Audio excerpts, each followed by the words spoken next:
What's up, everyone? Welcome to my corner of the internet. I'm your host, Ryan Cramer, and this is Crossover Commerce, presented by PingPong Payments, the leading global payments provider helping sellers keep more of their hard-earned money.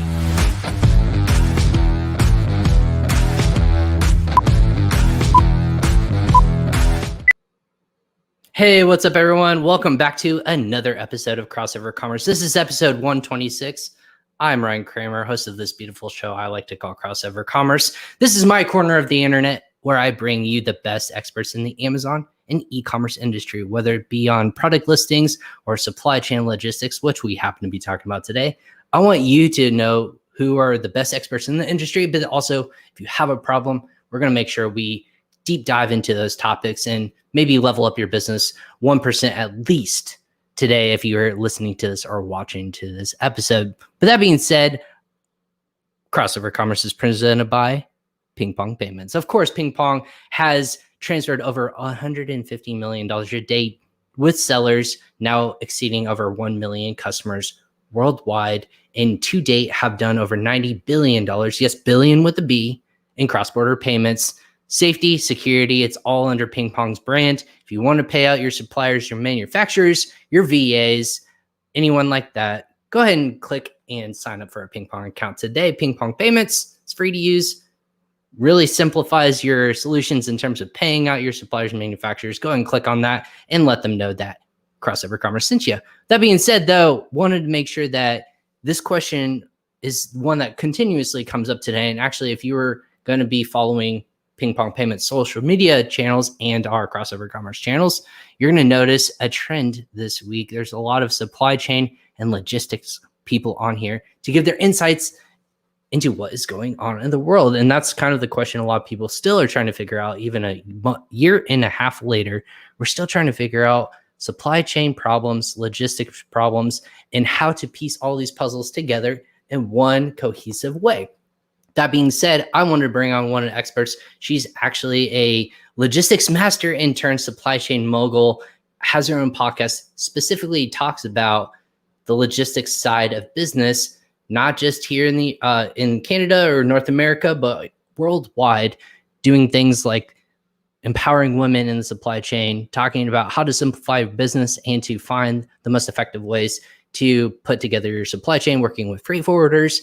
She's also a baseball fan, has a bunch of animals that she's a lover of, and then also is been kind enough to hop on Crossover Commerce today. I'm talking about the one and only Sarah Barnes-Humphrey of Let's Talk Supply Chain, who has a podcast on Apple Podcasts and any really channel where you can listen to your podcast. But let's go ahead and bring her on the show. Sarah, let's welcome to Crossover Commerce. Thanks for joining us today. Hey, how are you? I'm so glad to be here, Ryan. Oh, thank you for joining me. And we were talking a little bit before this. You're actually located in Canada, and we were just like shaking our head. My gosh, it feels like I'm trying to uncover myself from this big pile of emails and all these things to do. And I was like, we didn't get a chance to promote this as much as to your listeners as possible. But thank you for hopping on today. I'm sure you've had a lovely holiday weekend in Canada. Canada has their own holiday on July 1st. So how was that for you? Is it nice to get away with the family, or do you kind of miss working at a nonstop rate with all the projects you have going on? It was great. I honestly didn't take July 1st off. Okay. My husband got Friday off. So I ended Gotcha. up working on Thursday. Most of my customers are in the US and things like that. So I just kept working, and then we had Friday off and did a few things, and yeah, no, it was great. Well, yeah, and those are the kinds of things where some people just build that out. And thanks. Good morning, Lisa. Always, Hi, Lisa. friends. So you were on her show, was. Link Up Leaders, as well with Francois over there, Novaland, and they're fantastic people as always. So thanks for listening, Lisa. I got inspired actually to reach out to you by your episode with them. So you actually talked about empowering women in the supply chain. I think when I was tuning in, you're a big proponent of that, but you have such a vast experience and background in the supply chain. I just alluded to that. Not a lot of people, I think, go into this industry or go into logistics with I'm going to do this for a living, or I'm going to figure out this huge puzzle, especially now in this day and age. What was it like? Why would you put yourself in this position to work with people in this segment of the business, and shipping, receiving, freight forwarding, logistics is one big puzzle, right? So are you a big puzzle fan? That's the first question I'm going to ask. Yeah, I guess you could say I'm a problem solver, but like we've been talking about logistics and supply chain at the dinner table since I was probably 9 years old or even younger. Really? And Okay. so I kind of say supply chain is in my blood. Um, Why is that? So was your family in the business, or yeah, were so you just okay? my dad owned a 3PL, or he owned a freight forwarding Gotcha. company. And so they would come home and talk about it at the dinner table. And so I've kind of known about logistics and supply chain my whole life. And it really started off with me wanting to take over that company when I was, 16. And I knew that was logistics and supply chain was just my path. I was going to go to college for police foundations or private investigation because my grandfather was a detective in the Scotland Yard. And I wanted to That's also really cool. follow in his footsteps, but I hate the sight of blood. So that wouldn't have That would really be helped in that that'd career. be a problem. Yeah, right. Yeah, I was I gonna kind of say think. a lot of people went in college. When you go, the university I went to is big in physical therapy, and one of the first tests they put you through is looking at a cadaver, just because to open it up, know the muscles and tissues and things like that. And if you can't handle that, maybe not the field for you. So blood, probably not the best field to get into. No. And honestly, I looked at college and university and I was like, I wanted to go to university for softball. But that Nice. didn't happen because I had missed my chance while I What was do you in mean by that? school. So I was living in Vancouver at the time. My parents Okay. moved to Toronto while I was in the middle of high school. And so I finished off high school on my own. And so I didn't really have anybody, really telling me what I needed to do to sort of make that a reality, unfortunately. And so when I looked at college or university outside of that, I didn't really know what I wanted to do. And so I was like, you know what? I will go and be reception at the company and learn as much as I can while I'm working. So I did courses by correspondence over 10 years. I ended up with several designations, diplomas, you name it, in a variety of different things, but mostly around supply chain. So freight forwarding, customs, supply chain management. And then I finally got my designation in international trade. That's fantastic. So so you're a baseball fan, you wanted to do that. I'm a big baseball fan as well, and grew up playing it my entire life. So, but yeah, I understand like your passion was in sports, but then you have to try to figure out. I think this is a big thing with athletes, right? We've had a couple guests on this. Or we had Ashley Armstrong, she was an international skier actually in Canada. She was training to be on the Olympics team. She and her family were a bunch of skiers. She would train, and the injuries would pile up. But she learned a lot about business through those kinds of efforts. It was amazing to hear her correlate from being an athlete mindset over to business, and like working hard, resiliency, practice. It's okay if you fail as an athlete. You know that you're going to fail more times than not, especially in baseball. And this is where I relate to the most, is to be one of the best players in general. You can fail more often than you succeed. Yeah. Less than half the time. You can succeed 300 times out of 1,000 and still be a professional athlete. That's one of the few times in the sport it actually is forgiving. In logistics and supply chain or in business, that's not as forgiving of an industry as athletics. So what did you actually apply to from your athletic background into business? Um, I don't know if I did it. It must have happened organically. I mean, I've been playing Right. softball since I was 5. I was a competitive synchronized swimmer in high school. Really? So Okay. I've always been in sports, right? Mhm. And I don't know. I continue to play, right? I continue to play volleyball. I continue to play softball. And so I don't know. I think just organically, everything that I've learned from baseball has sort of transitioned into entrepreneurship and business and logistics and supply chain. Like you said, never being afraid to fail, taking risks, right? I take more risks than I think a lot of people. Sometimes people are like, you're a little crazy, but I'm like, When you take those tests, you're the one who's like, we'll take risks for opportunity at a bigger payday or a higher earn out instead of the guaranteed amount, right? The lower amount, but you might be more willing to take a risk. So interesting. So how does that apply moving forward? Logistics shouldn't be a risk taking entity, right? It should be almost a more consistent, you know what to expect. But here, I would say maybe the last 2.5 years, maybe 2 years or so, with obviously a global pandemic, but also just kind of this growth of not just e-commerce, but just global commerce in general. How are we less taking more risk, but more optimizing it so that we can grow and build our business? What are you seeing on your end as the foremost expert in this space? You talk about it daily. What are we seeing in these last 2 or so years or so? I mean, logistics and supply chain is risk wherever you look, right? Because it's a risk with a supplier, it's a risk with a product, it's a risk to spend money on that product without sales. It's a risk moving the goods, because all sorts of things can happen. Like a container can be sent overboard off of a vessel, right? Never to be seen Right. again.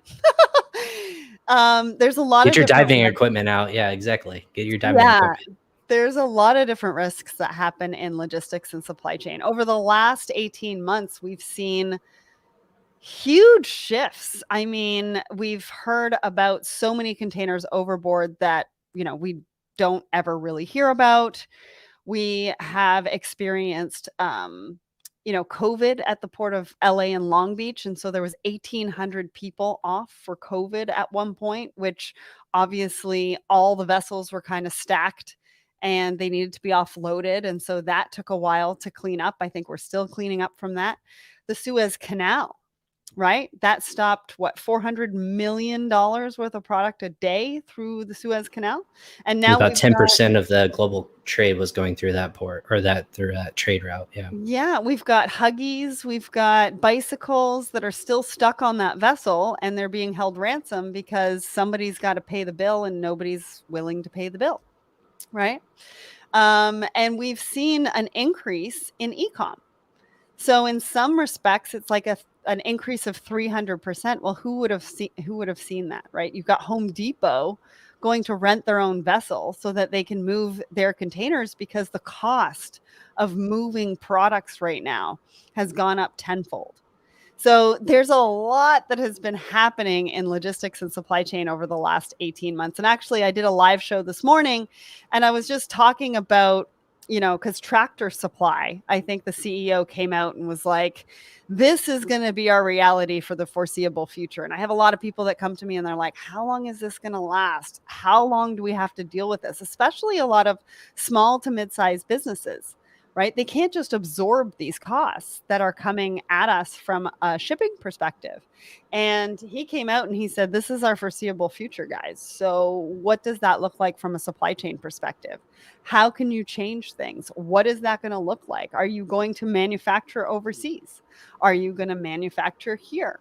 Are you going to source raw materials locally? Or are you going to source them globally? It really wreaks havoc on every single decision and every single thing that you're thinking about. Are you going to use 3D printers more often? There's a lot to think about. There's a lot of good points there. And I think a lot of those aspects would take days to just unpack and unfold. But for the sake of an hour show or so that I have you here, what's the most fascinating aspect? I would take it and break it down into all these different little nuances, right? You mentioned the backup in ports, the increase with in general, just with e-commerce as a whole, but then also that wreaks havoc on the retail aspect. You said Home Depot renting out their entire vessel, which is no small cost, if you will. It's quite expansive. And then just sheer acts of nature and acts of God. You have product going overboard or ships sinking and people losing millions upon millions of dollars in product. Is this just the perfect storm and we're just going to have to ride it up and catch up? Because I guess my first question would be for you is, how do you catch up? Like, is this always going to be like work from behind, or how do we lessen the pressure on the ecosystem by either introducing new aspects or products to help alleviate some of the pressure, or how do we like take some of this stream or this river, or even tidal wave, if you will, and divert some of its power away so that it's a little bit more palatable to consume? I think that that's a really good question. If I had a crystal ball, I'd be able to answer it a lot better. To Exactly. be perfectly honest. But, I think that supply chain leaders, I think business owners are taking a look at what's been going on, what's working for them, what's not working for them, and how can we diversify. So a lot of companies were manufacturing overseas for the global market. So they would manufacture in China, and then that product would be distributed across the world, right? Either to North America or maybe North America and Europe. I think now companies are taking a look at other locations, whether that's globally or whether that's locally, as to how they can manufacture the product and deliver it to the customer. But it's not just about delivery to your distribution center. It's how quickly can we get that product into the hands of our consumer as well, because the consumer's expectations they were up before COVID. During COVID, they understood that COVID was an issue. Mm-hmm. Now those expectations are coming back that, hey, I want my product. And I think for supply chain professionals and supply chain leaders, they really need to take a look at what that looks like. So where are my customers, right? Maybe my customers are, in China. Okay, so manufacture the products that are going to be delivered within China in China. Maybe some of my customers are in North America. Okay, so can I do the manufacturing in North America? And where are those raw materials? That actually opens up a really fascinating discussion around diversifying your supplier base as well. Because now you're not only looking at possibly one manufacturer in China, you're looking at other suppliers, and you're diversifying, and you can take that investment and you can invest in different diverse suppliers, whether it's from the BIPOC community, whether it's from the LGBTQIA plus community, whether it's, a female owned entity. There's so much more we can be doing with those dollars. And there's so much opportunity out there that I think that it's great to see that we're now opening those horizons and seeing what's out there and who we can work with.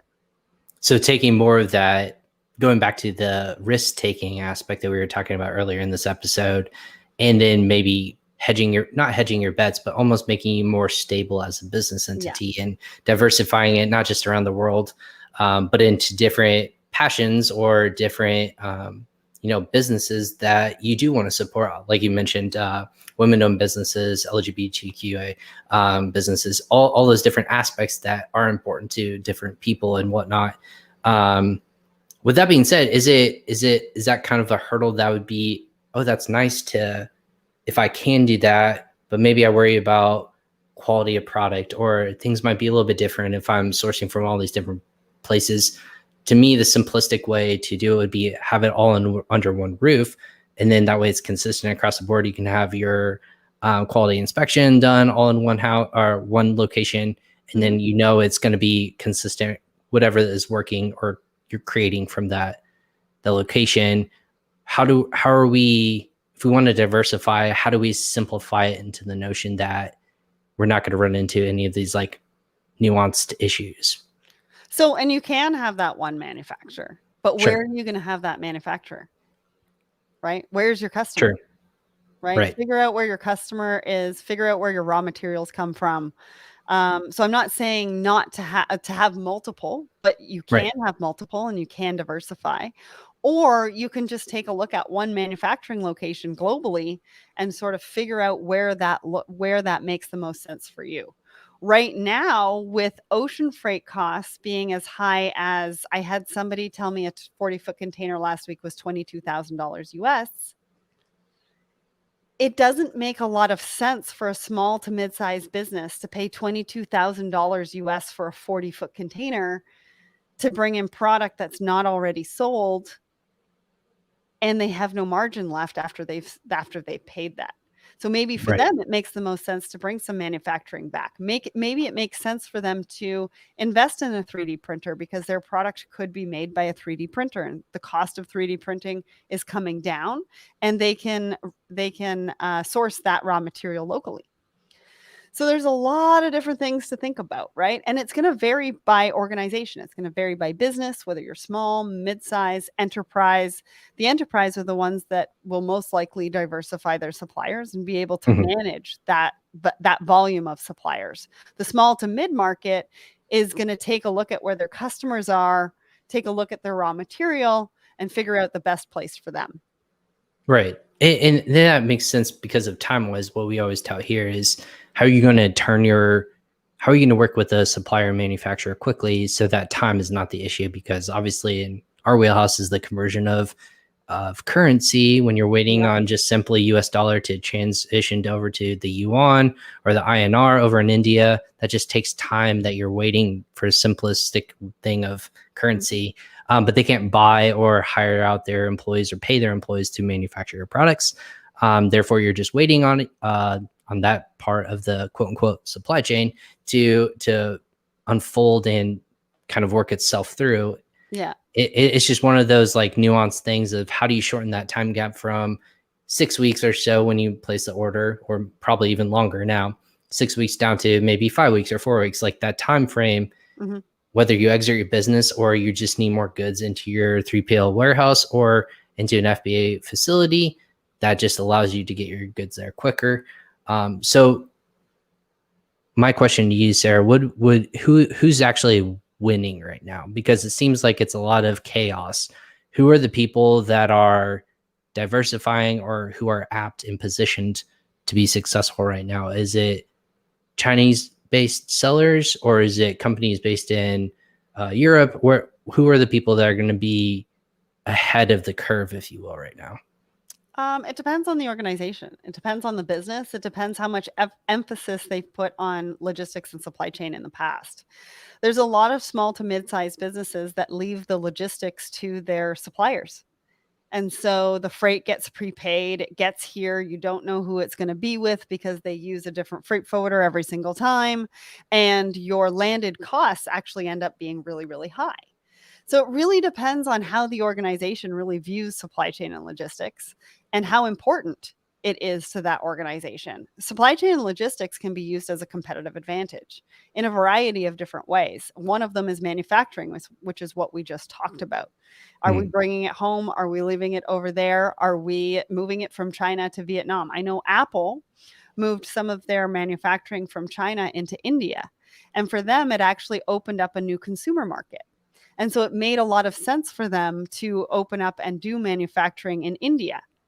I can tell you shipping out of India, not ideal because it takes 6 to 8 weeks to get here. And that's just the transportation side of things if you're going to use ocean freight. But if India is a new market for you and you want to open up manufacturing there, that makes sense, right? Because then you're manufacturing for that local market, which is what I was talking about before. I was going to say, is that time frame just because of they don't have a built out network, or they haven't put in the money into turning out products as quickly as like a nation like China is, or is that just because of distance? Why is there such a length of time? It feels like that's a little bit longer than we can expect from like a Chinese company or a manufacturer from there. It is from an ocean freight standpoint, from shipper to actual destination. It does take a little bit of time. There's some weather issues in there that really, that damper and provide delays, right? Especially when you're looking at LCL. They might not have enough LCL, and so they're waiting to fill up that container. But weather is definitely an issue. And then just the routes over here.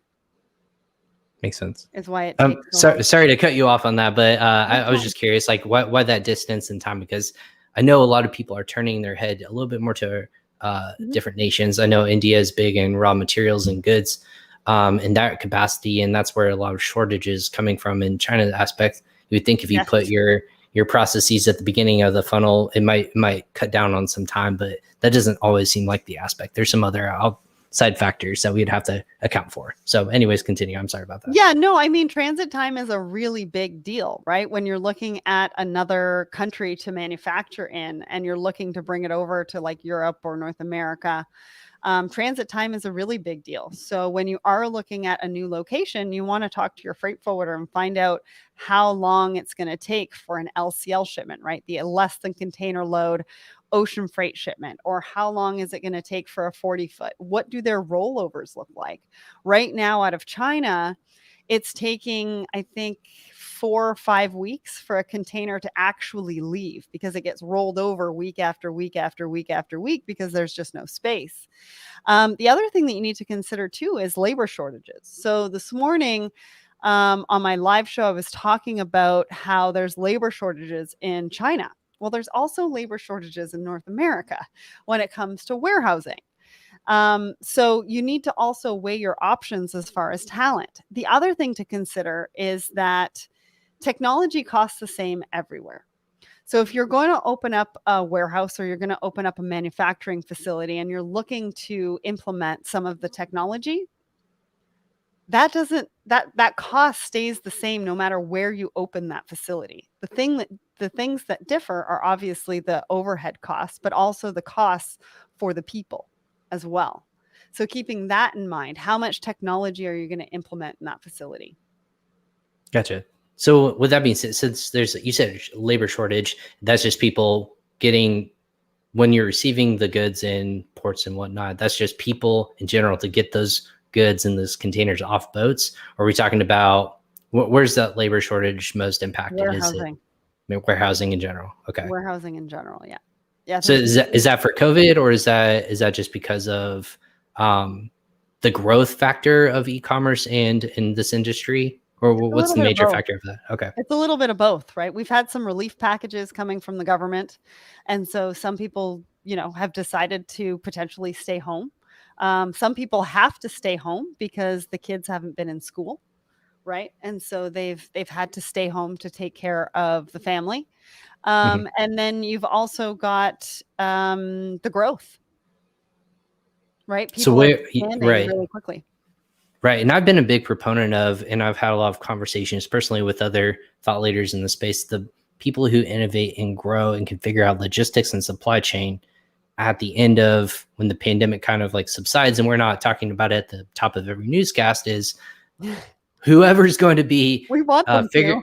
Right. Well, yeah, exactly. Well, again, whenever it's safe, and obviously like all these other aspects of it, when society becomes like focused on other major components, and this isn't such a major factor and cog in our society anymore, people have always constantly said like this is the one component. If you can figure out logistics and supply chains, and just how to get from point A to point B quicker and more effectively, whether it's through technology, whether that's through cost and planning, you're going to be coming out ahead because you're going to have everyone pointing and looking to you and saying, I need to work with this company or this solution or this idea. So that's always been talked about in this regards. Where in this processes can we cut off some of the fat, right? Where can sellers go in this whole cog or this whole timeline, if you will, and we can start implementing and shortening our time window today? Is there a place where you can just instantly cut off a piece of fat and you see results quickly? No, I don't think so, because everybody in the chain is valuable to that particular part of the chain. You got to remember, right? Like supply chain starts with the sourcing of the product, the buying of the product, the manufacturing of the product, the transportation of the product, the distribution, and then ultimately the delivery to the end consumer. And so every piece of that puzzle is extremely important. I think getting everybody to speak the same language and have the same values and share the same knowledge is where you're going to win, right? Because knowledge really is king. And share the same data. So data really is the new oil, right? And as far as value. And so I think there's really two places that you could start. One is data, getting your data house in order and really understanding where you are from a data perspective. That makes you more proactive than it does reactive. And so that's going to cut a lot of the fat, because at that point, then you're basing your decisions on data. You're not actually basing it on no data, right? And just guessing. Right. So I Right. think I was gonna that's a really yeah. important part. So where do people go with this this data? Is it each piece seems to you'd have to go into weeks of understanding, like obviously sourcing, and then like you said, transportation, all those major pillars in this whole landscape. You used to not have to worry about the solution, and we'd be able to just find my product, make sure it gets to an FBA warehouse somewhere in North America. For local people in the United States, a lot of people just throw it into a warehouse and they can just store it long term, not worry about that. But now that's not the case. We have inventory limit restrictions. We have people looking at supply chain issues. Canada, I'm sure is experiencing just shortages in people just because of fulfillment centers are getting shut down in general. So people have to pivot constantly in terms of where to put their goods. It doesn't matter how big or how small you are in the e-commerce landscape. People are just looking for answers, and the ones that have the money are kind of coming out on top, right? You have the capital resources, buy your own warehouse, figure out kind of where to put your hard-earned money. My question to you is, for a person who doesn't have this kind of background and experience, where do you get access to this data? Is it just talking with people and building out your own spreadsheets? Are there free resources that we can kind of use in the numbers we need to know always consistently, and just know how your books are going to be balanced? Like you said, we're investing so much money and resource into our goods. We need to know how much capital margins we're working with. So we need to know how to work those numbers in our favor. Take a look at where your breakdowns are. Where's your breakdown in communication? Right? Why do you have breakdowns in communication? What does that look like? What are your processes around sourcing the product, around buying the product, around moving the products? Because remember, you are in control of all of this. And so you need to be able to take that control and to really figure out what the processes are that you want that to be. Once you know the processes, then you know what data that you need to be able to help make those decisions. There's a company out there called The Classification Guru, who is Susan Walsh. She's over in the UK, and she helps to sort data. So all the spreadsheets that you have when it comes to product, right? You could have nuts spelled NUTS, or maybe you have it as NTS, right? And so you've got them on different line items, but they're really the same item. And so all of your data is all over the place, right? You want to make sure that the data that you have is well organized. And she's one of the people that can help you do that. That's really cool. We'll have to look into Susan. We'll make sure we link out to any of her website or connections and connect with people for the listener out there who's listening to this in that regard. A lot of my listeners also ask the question of what can we expect in terms of cost? You're kind of in the weeds as well in terms of cost. We've seen prices continue to skyrocket. Is this something we need to plan for a little bit more effectively for costs to continue to rise and skyrocket, or are we going to see maybe a ceiling, if you will, and then things to maybe come back down to earth a little bit more favorably in a lot of these SMBs favor? Again, I need a crystal ball for that one. But the only time that the prices are going to stabilize is when there's empty room on the vessels. Right. I think. Right. I think that steamship lines have record profits right now. And according to, and I'm not saying this, but according to a LinkedIn post that I saw the other day, basically fact, yeah. They haven't been profitable for 20 years. Really? Okay. I'm not getting into that discussion with you because that is for a whole nother show. Yikes. Yeah. We don't have enough time to unpack but it's that. all about demand and supply. And I would hope that it's going to stabilize soon, because I think our small to mid-sized businesses are definitely hurting because of these prices. I don't believe that they would have had the margins to be able to eat this. And even if they decide to turn those costs over to the consumer, which I think most people are going to be doing, I think they've got to be careful as to how much they're actually putting on their product that people are going to pay for. The other thing that you got to think about too is that everybody's not at home anymore. So where we were spending our money on e-commerce during COVID, they're now going to go back and start spending on experiences, right? Mhm. So eating out, concerts, different things like that. So their discretionary spending is going to be over a lot more different things than we had spent previously in COVID. And so I think that's going to make a difference to e-commerce as well. So I think it's going to take a little bit of time, but it's going to stabilize. And then going back to our point about data as well, looking at the different technologies that are out there. So my on my podcast, I actually interview solutions and companies that are solving problems within the supply chain and the logistics space. And most of them are tech companies. And so if you have a specific challenge, go and check it out, because you can filter by category and you can pull up an episode where you can learn more about the solutions that are out there to help you with that specific problem. And there are a ton of great technology platforms out there where you can connect with your suppliers and you can exchange data. And then you have more data that you can play with and make the right decision. Well, let's pivot into that segment too, because you said from your beginning in business aspects, you've learned so much. I'm curious too, from podcaster to podcaster, and for the listener out there who's listening to this, why start a podcast in the supply chain and logistics side? Because I think 257 episodes for you now. I looked before this and I thought I had the number down off the top of my head, but it's around 250 episodes that you're constantly pumping out information. Is that why do it? Why put yourself through it? Let's be honest. Why start a podcast and put yourself through this? I really enjoy it. So I have, how many do I have now? So I had 68 episodes in season 1.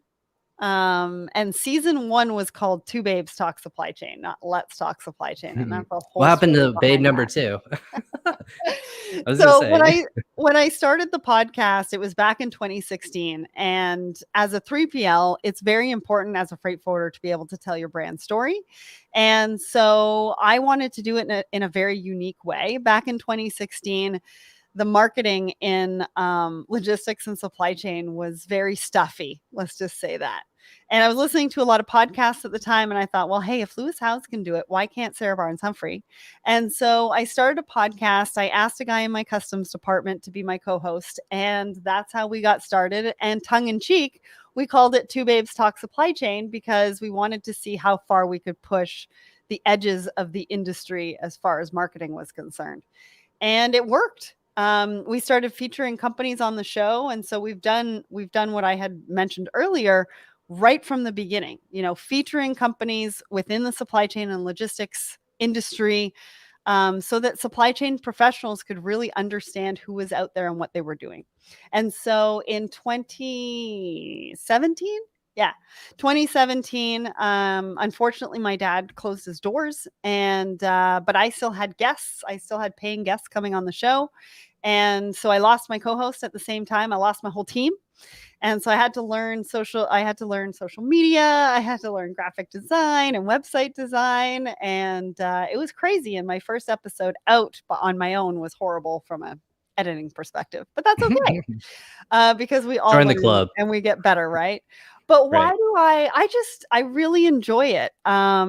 I really like being able to tell people's stories and people's brand stories and give supply chain professionals or even business owners some place to go in this crazy wild west of supply chain and logistics to be like, oh, hey, that's what they do. Okay, awesome. You know what? I'm going to give them a call, because that is exactly what I'm looking for, without having to Google and try to figure out from ads whether they're the right person for you, or from a salesperson, right? A salesperson coming to you and selling you their software is very different than listening to them organically on an episode talking about exactly what they do and why people use them, right? One of my favorite questions is to ask them, give me a real life example of how you've helped a customer. Like, tell me, what was the challenge that they had? What was the Right, a case solution? What study. was the benefit, right? Right. And so yeah, I really enjoy it. And podcasting, it's also given me the opportunity to create the Blended podcast, which is about diversity and inclusion. And so not only do we have our Woman in Supply Chain series, we now have Blended. And so we've been able to cover topics like this month's topic is going to be about transgender. We had an episode on BLM. We have an episode coming up on social inequality, or what are the right and wrong ways of handling diversity in the workplace. So, and these are authentic conversations. So I gather a group of people that have never met before, and we all lay it out on the line as to what our experiences has been. And I think that's what we need, right? We need to create safe spaces to have different dialogues and to be able to learn from each other.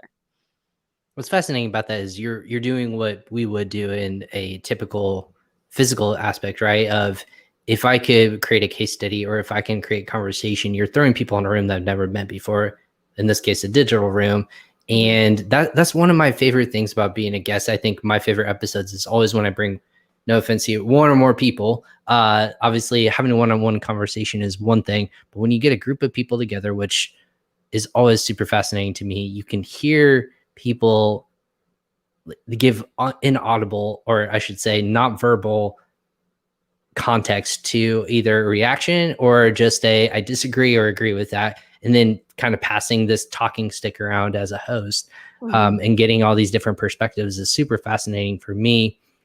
Makes me think that, again, not everyone in the world is going to have the same viewpoint or the same perspective or even the same goals. But that's kind of the beautiful thing, is that as a host, you're kind of helping tell the story. You're not the one telling the story always, but you're facilitating it, making sure it gets from the start to finish in hopefully one piece. What's we do. Right, exactly. I was going to say there's some emotional turmoil that comes after once you click stop record or no longer live, and you're like, what was that conversation about? Did we actually spend and have valuable time to listener out there and provide great context in the topic? But I'm curious for you, what was your favorite conversation to date, with a guest, or maybe an unexpected conversation, if you will? I have so many. There's 207 to go back reference. I looked it up. 200 instead of 257. I know there's a 7 at the end, but 207 episodes now that you can listen to. So I have a little bit of catching up to do. All of the women in my Women in Supply Chain series, just understanding their journey and what that looked like, and how different it's looked like for every single person, and how some people have fallen into logistics and supply chain. Some people haven't. Some people, my latest one from Monday or from yesterday, she went from banking to tech and now runs logistics for Wayfair.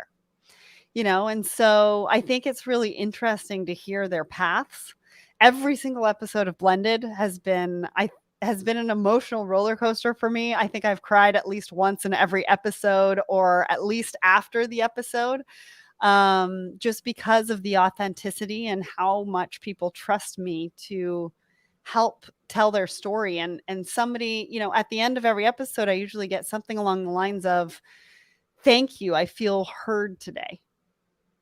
And that in itself, those are very magical words.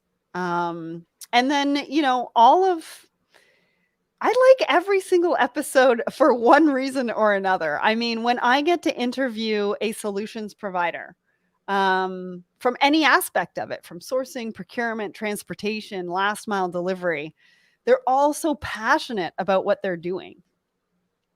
They're so passionate about what they're doing and what they're talking about and how they can help. And that is always, I don't do a lot of research before I do the interview, because I want to learn from them. I want to draw their passion out. I don't want to know everything there is about them. I want the audience to learn at the same time that I do. And, that's what makes it fun for me. And so every episode I take something away from it. That's amazing. And I agree with that, in that aspect of all the guests I've had on the show, I've met only one of my counterparts in person, which is super fascinating in the aspect of all of a sudden now as the world starts to open up and you have events, which I'm assuming you'll be attending if you can get out of Canada. I'm still not sure what Canada's Yes. rules and regulations are for escaping the country, I should say. But as people open up, they're like always asking you, hey, when can we meet in person? How can we have a conversation in person? And those are like not just like friendships, but they're bonds that kind of last in these kinds of storytelling. And you and I have a responsibility and platform to say, hey, listen, let's talk about the topic. Let's educate our audience, but let's also make sure that we can tell it in a favorable and also a very true way, right? I don't want anyone to come on this show and not feel like they can't be authentic, or they can say, I disagree with that statement or disagree with that sentiment, because this is a platform that it's not just for marketing purposes, but it's education. And that's the number one forum in this world of there's so many different ways, and the noise is so loud, whether it's your video, social media, however you want to consume it, right? We have to break through the noise. And I think people ultimately find those true conversations and they stick with them. What's kind of been, what's one moment that you felt really proud of the show that you've done, and then also maybe any of the businesses you've done? Is it a certain metric or an award, or is it just having these conversations with people? What's the one thing that's really made you the most proud of doing this journey as a host? Well, first of all, telling me 46 minutes into this that I could disagree with you at any point in time in this conversation. I mean, I did that on purpose. Can you do that at the beginning for the next person? I'll do that.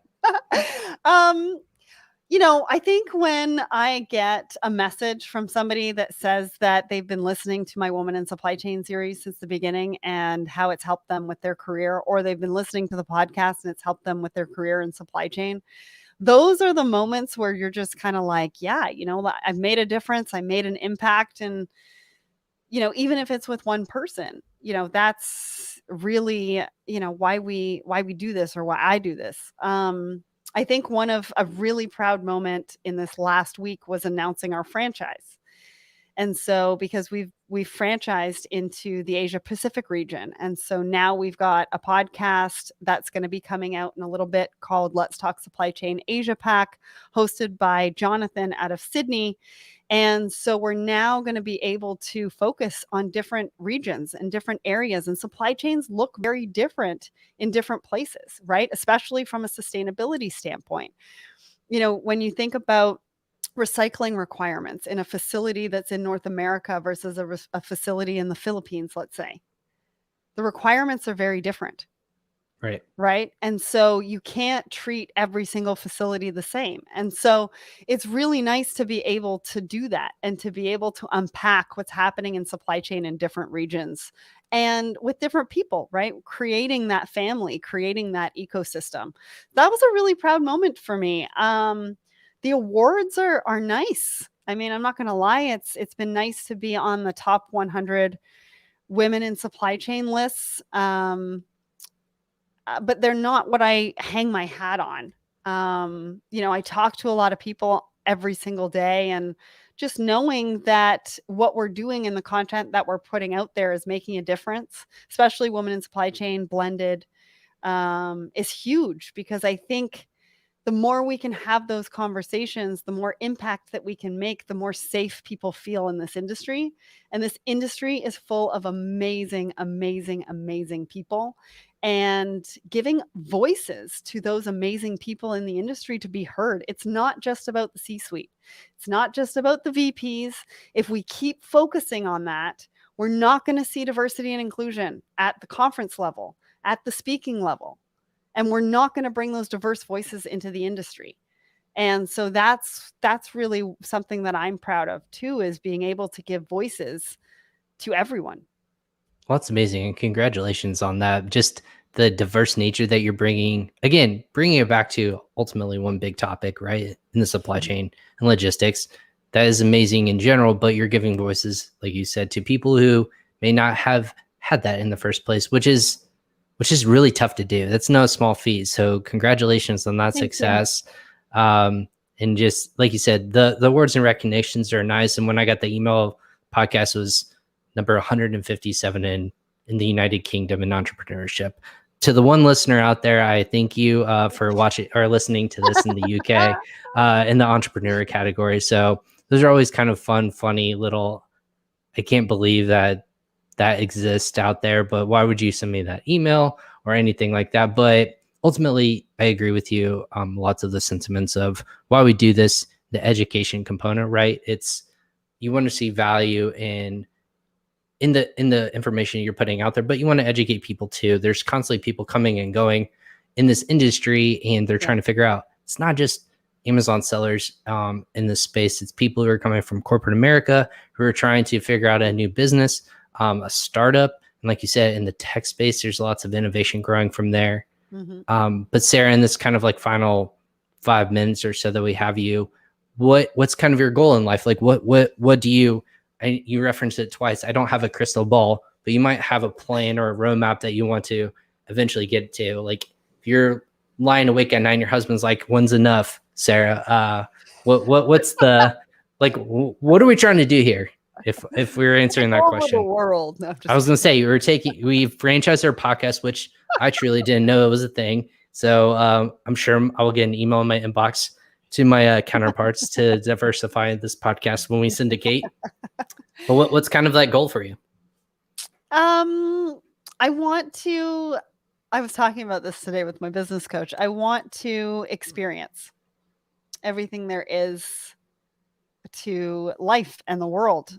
So one of my biggest things that I'm going to be focusing on from here on out is experiences and taking people with me to experience that with me. I don't know if you've seen this, but the amazing vacation rentals on Netflix is my it's in my list. I don't know if I'm mentally ready for that kind of commitment because I will want to book everything I see. I know that's my issue right now. But I definitely want experiences over things. Let's Talk Supply Chain is going to grow quite a bit. We've got a lot of things in the hopper. We've got a new website coming out. We've got 2 new live shows that I have announced. And then we've got 3 more in the hopper.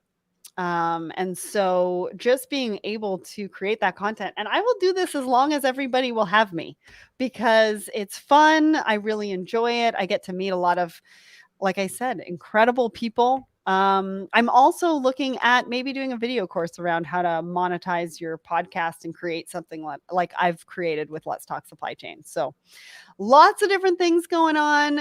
As far as life goals, it's really just experiences over things. And I will do this as long as people will have me. There you go. As long as there's always one eyeball in that top left-hand corner that I can know that one person is at least watching, then I'll know that. Then I'll continue to press start and record. So yeah, I agree with you. I think you talked, and not a lot of people say this in this industry alone. I think I can speak is when people talk about buy my fancy new car, buy houses or anything like that.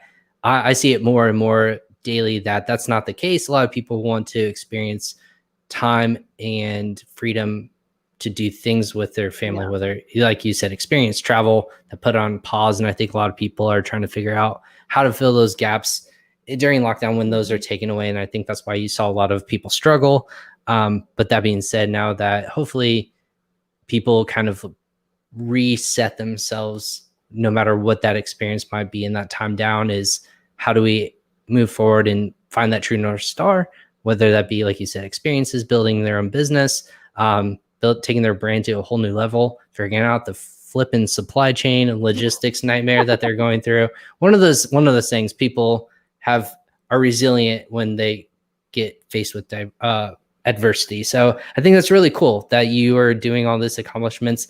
I know I'm a big fan. I'll continue to follow your journey. Would love to have you back, obviously, in whatever capacity, that whether it's a roundtable or just obviously waving that banner for women, obviously in the space and logistics, which we didn't get to talk on as much as I would like to, but I'm always fascinated by people's journeys and what their goals are. So thanks for sharing that today, as always. And I love what you're doing, and I love ping pong. So I'm super excited to be signed up, and you're like, I'm waiting for some of my customers to pay me so I can use you guys. So that was really exciting. I appreciate that. So, for the listeners out there too, check out Sarah.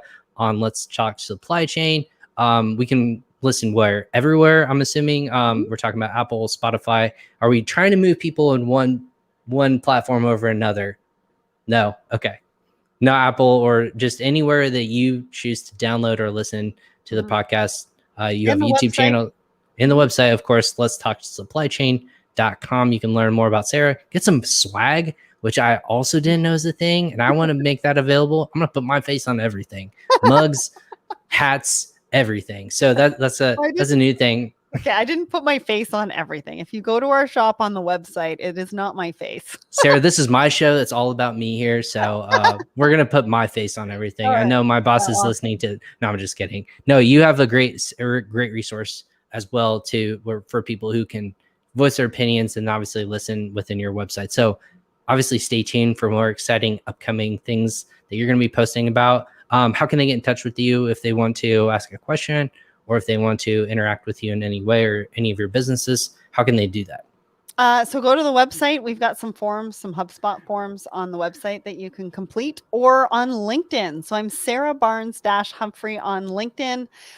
Go and follow the Let's Talk Supply Chain page as well, because we not only have my live show every Tuesday morning, but we've got 2 new live shows coming out monthly. And then we've got 3 more after that are going to be full of amazing content on logistics and supply chain. So would love to see you there. Plus we give away that swag to the most engaged viewer, and people that are commenting on our posts and things like that. So we're giving out swag on a monthly basis. So I have space on my shelves behind me. I always tell people, if there's people who want to feature swag behind me, I'm not opposed, and I will be the first in line to shout from the rooftops on one of those episodes. You'll know who it is. So I'm excited about that. Yeah, but check out let's talk supplychain.com for everyone who's listening.